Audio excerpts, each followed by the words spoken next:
When I say stand out, I mean different. Not standing out being different, but standing out being good in your opinion. Because to be honest with you, every year rap comes out and it's majority a shit show, and you kind of gotta weed and seed and look for the good stuff, so to speak. And every now and again, an album might come out good. I mean, last year there was 2 classic albums that came out. You know what I'm saying? Who knows what it's gonna be like in 23? But as far as your opinion is concerned, I was gonna ask, what music stands out to you? What music did you like that came out last year? I mean, I ain't even gonna lie to you. Like, some music from last year I really didn't listen to. I be on older shit. This young generation, I can't say. Like, they all the same, but I mean, some might catch your eye, but album wise, I can't say. I'm still listening to shit a little bit 90s and 2000s a little bit. I mean, like, if somebody is coming out, that gotta be a nice album. It gotta be probably Kendrick Lamar, J. Cole, Nas, right, Jay-Z. I mean, like, you can say verses. I can't, man, like, albums, like, I'm still waiting on certain people. Well, what did you like about the verses? I mean, verses kind of happened in the middle of the pandemic, and it served as a good entertainment purposes for the people who, I guess, would like to go see concerts but couldn't because of COVID. Yeah. So they had to go and, deal with verses. But I think verses was cool. Yeah. How did you feel about verses? I fucked with it. I liked it. Some of the shit was bullshit, but a lot of the shit was good shit. Like the motherfucking what's the nigga's name? The Locks and Dipset. Yeah. You know what I'm talking about? That was classic. You know what I'm talking about? Like, that was classic. You know what I'm talking about? Even though people didn't understand, like, how the hell the Locks were going to beat them. But if you listen to the Locks back in the day, like, they didn't have no fucking chance. I mean, I give it up to Dipset. But can nobody in Dipset can fuck with, just get any 3 of these from the Locks.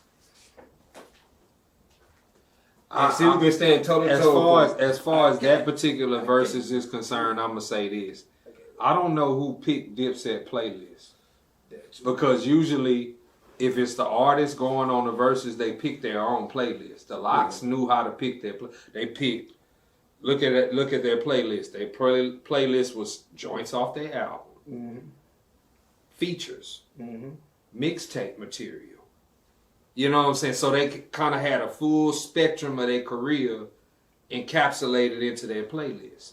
Now, Dipset, on the other hand, they had songs in their motherfucking playlist that wasn't even technically Dipset. It was like underlings of the Dipset or affiliates of the Dipset. You know what I'm saying? And it was like certain songs, I was like, well, why didn't y'all perform that? You know what I'm saying? Like, because that's y'all song. It was like, I don't know who picked it, but I guess it came down to who picked it, you know what I'm saying? But, I do say that was one moment that you saw the realness in hip-hop, and everybody had a chance to see it. And I was happy that happened like that. Let's see. There's supposed to be a versus coming up with Jermaine Dupri. And, that shit not gonna happen. And P. Diddy, that shit not gonna happen. Just like they talking about Usher and Chris Brown. Like, how can Chris Brown still making hits? I mean, he was trying to get them two together. I don't know, man. I'm saying this. They said it's hard to beat a writer, and Chris Brown write. Right. And he a dancer. Right. Like, this is what he do. Right.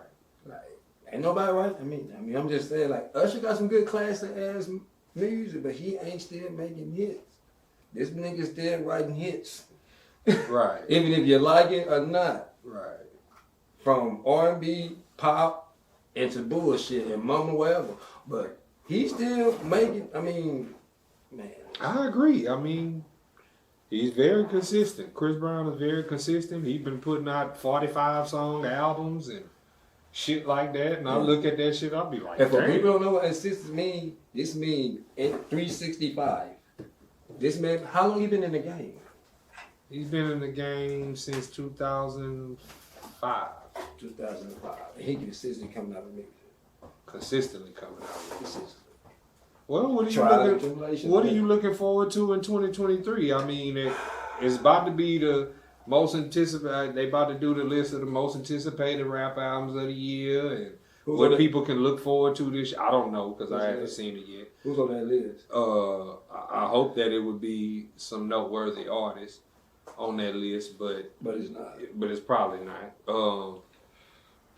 Me, what I'm looking forward to, other than myself, I want to hear that new Snoop album produced by Dr. Dre, called Missionary. He said, I'm going to call it Missionary because my first album was called Doggy Style. And I thought that was funny. So, I want to hear that. You know what I'm saying? I want to hear if Daz and Corrupt are, in fact, doing dog food too. I want to hear that too. Damn, I forgot about that. Yeah, I want to hear that. We're talking about that on the 81st episode. Yeah. I mean, they ain't going to be having some shit, but man, listen, man. I mean, I want to hear an album all the way through, all the way through. I ain't got to skip that motherfucker. Well, you know, with rap right now, it's really not. A bunch of artists don't make music that you can play all the way through. Like I said last year, we only had 2 classic albums, and ironically, those 2 classic albums I can play all the way through. You know what I'm saying? But what's the 2 last classic albums? Lupe Fiasco, Drill Music in Zion, and Nas King's Disease 3. Yeah, I get it. I could play both of those albums without skipping anything. You know what I'm saying? So. No, you know what I'm saying? It might be some surprises this year. I'm pretty sure some people got some tricks up their sleeve musically. You know what I'm saying? I know something you looking forward to that I'm putting out this year is Ladies Room. You motherfucking right. Ladies Room, I'm ready. Yeah, I mean, I'm ready for Ladies Room. I'm gonna just go on and say something. I'm gonna be real.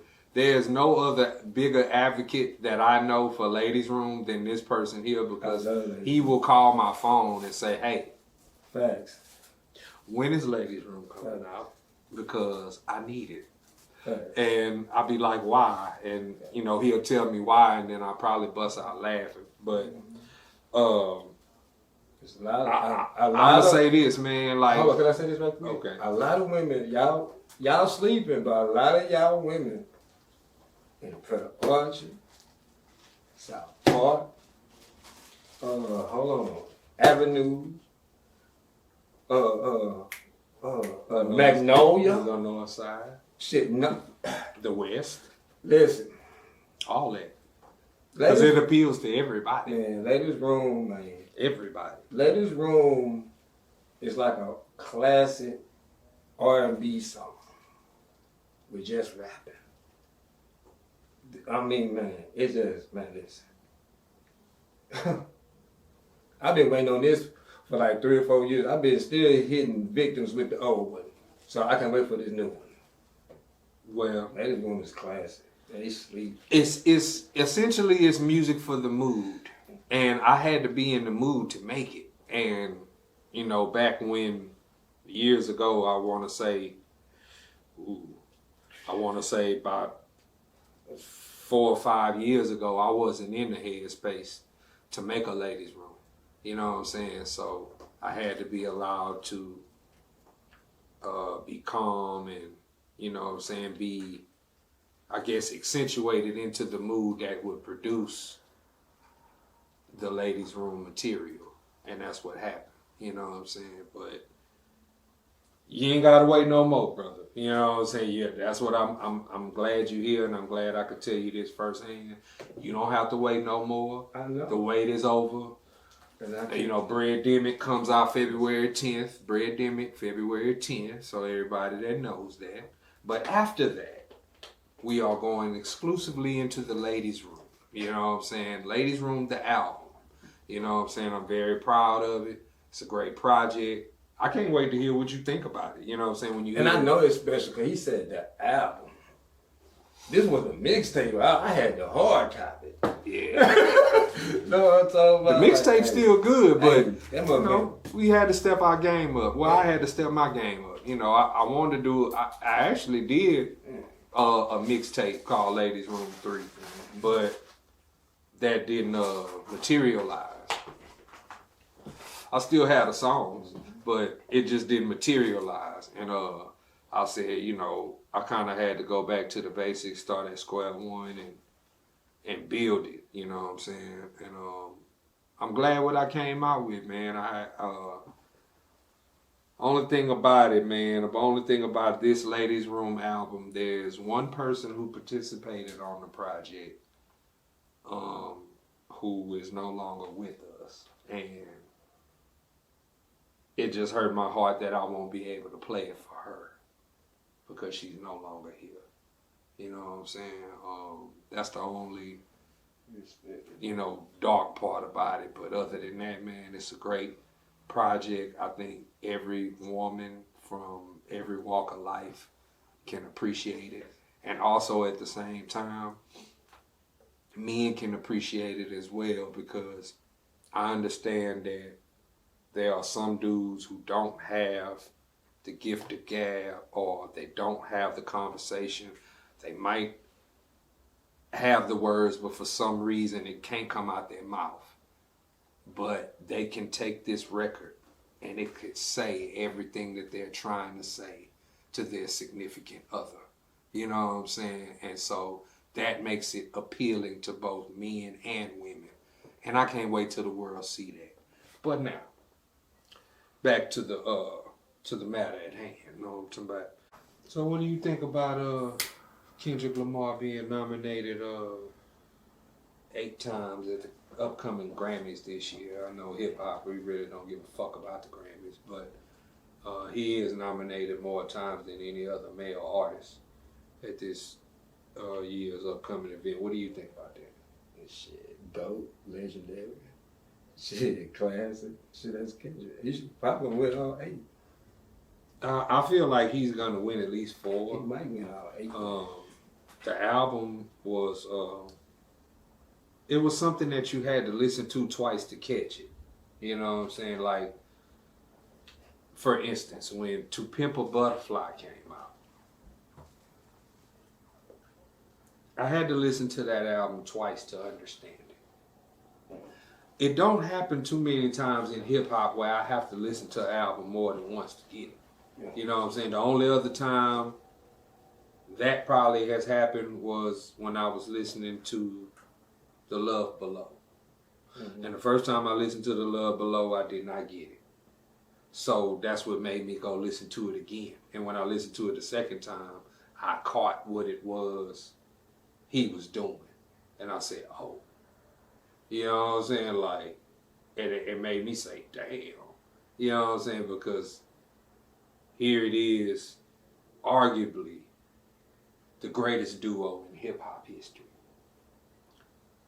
Make a double album, but it's actually Big Boy made a solo album and Andre made a solo album. While Big Boy's album was a rap album, Andre's album is a pop / R&B type of album.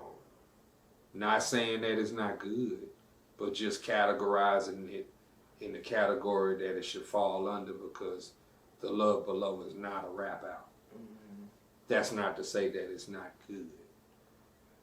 Bringing it back to Kendrick. Good Kid, Mad City comes out, shocks the world.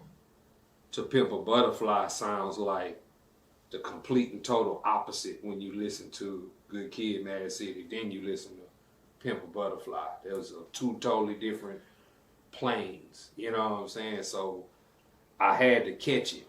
Like, I had to listen to it twice to understand what it is that he was. Do you know that the album was originally supposed to be called To Pimp a Caterpillar?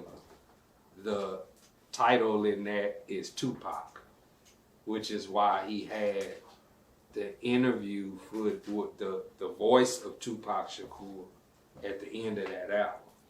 people probably didn't even realize that. You know what I'm saying? As far as New York Times magazine put Kendrick Lamar on its recent cover, and they said that Kendrick Lamar is the best rapper in this generation. How do you feel about that coming from New York Times? That's just facts. I mean, he is. I mean, like.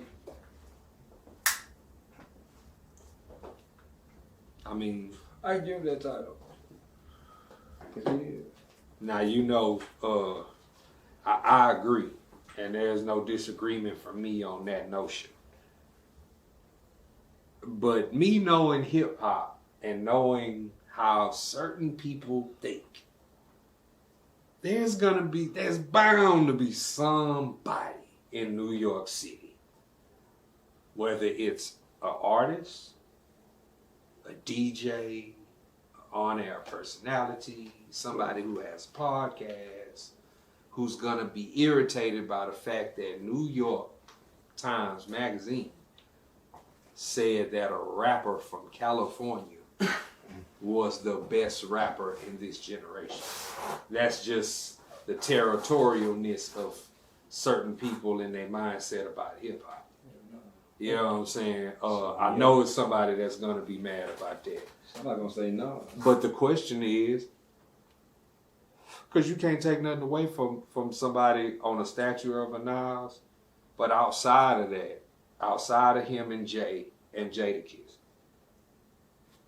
who else do you have from New York City that has came out in particular in the last 10 years? You know what I'm saying? With an album? You really can't just come out. I can't even say Busta. Not even Busta don't count because he's not new. I know, but damn. He's still holding New York down, but he's not new. There's nobody new that has come to the picture. That's what I'm saying. Like, because they all sounding alike. Yeah, everybody sounding alike, and that's hopefully that's something I hope people leave behind in 2022. You know what I'm saying? Like, get some originality. You know what I'm saying? Get some creativity. I mean, I'm serious, man, because I get bombarded too. People be like, "Bread, man, check this out." They think I gotta, think I can sign them and shit. So they play their music for me, and I be like, "What are y'all doing?" You know what I'm saying? Like, this ain't, we in Texas. Make some music that sound like Texas. I'm tired of Texas niggas sounding like Atlanta. This ain't Atlanta. You know what I'm saying? You making drill music. This not Chicago. You know what I'm saying? Like, let's make some music that sounds like you. Make some music that sounds like the region that you come from. Make some music that you can identify as your own instead of making music that sounds like everything else that's out there. And that's the problem. Like, people think that, if I sound like this or if I make a song that sound like this, it's going to blow because this is already popular. That's why rap is messed up because it's so many people. It's not. It used to be a skill thing. It's no longer about skills anymore. You know what I mean? But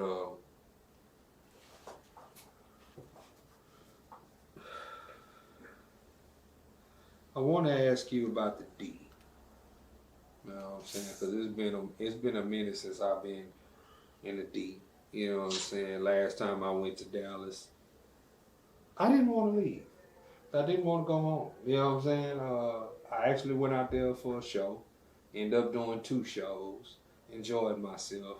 And I remember riding back to Beaumont. The car ride was very quiet. And it felt like everybody in the car felt like me.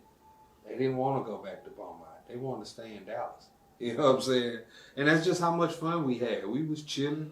We didn't really do nothing. I mean, we went to our show and we came back to the room. You know what I mean? It ain't like we just did anything extravagant, but how is the D these days? D good. Just be careful. all I'm saying. Oh yeah, man, you gotta be, man. I mean, everything fun, but it different. It's not Texas. It's different. It get colder.